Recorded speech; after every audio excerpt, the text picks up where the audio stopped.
Hello and welcome to Route 28, making right turns on US 1 because nobody wants to be wrong. I'm L. David Pollock coming to you straight from the free state of Florida where right turns on red is a rule.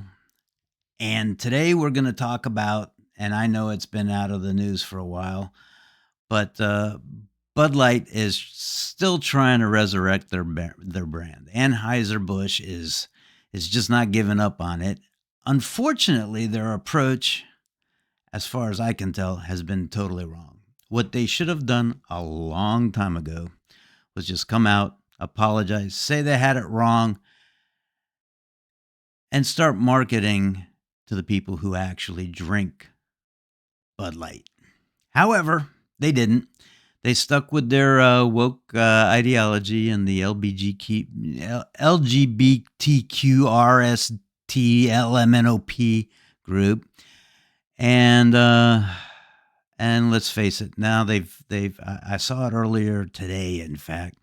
They brought out some young guy who's a beer marketing exec, and he's out there talking about how they're not turning their back on the LGBTQ community, and they're not alienating their core market. Well, you can't have it both ways. And Bud Light still hasn't figured it out. Now, I'm going to have a video coming out because I've been doing some research and it's fascinating. But companies like Bud Light, or brands like Bud Light, companies like Anheuser-Busch and Target and whoever else decides to jump into the quagmire of politics and retailing at the same time, they're going to their motivation is completely different from what you might possibly imagine. And that video will probably shed some light as to why these companies are absolutely positively just completely missing the mark. They're turning their backs on their core customers, and they're losing billions by doing it. And it doesn't make any sense. Why? Well, there's a reason, and it kind of does make sense when you know what the real reason is. Unfortunately, it's not good news. Anyway, Budweiser, you missed the mark again. What you should have done, like I said before, you should have apologized. You should have immediately shifted gears and started targeting back your core market, your core customer, middle-aged and older fat guys like me who drink beer. That's it. Not sure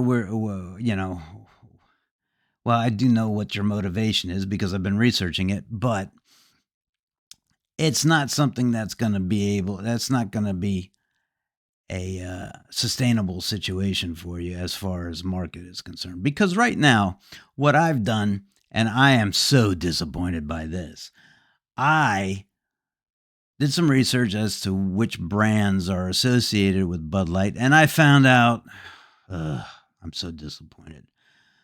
I like LandShark Lager.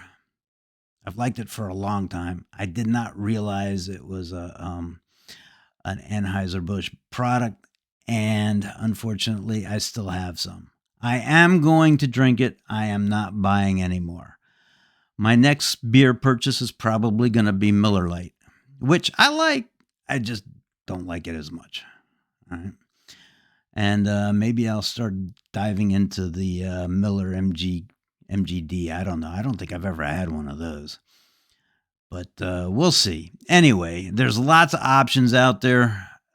Beer manufacturers need to know that, just like general retailers. Look, Target is hurting too, and they're not as big, I don't think, as Bud Light was, and they're losing all kinds of money also. So, go woke, go broke.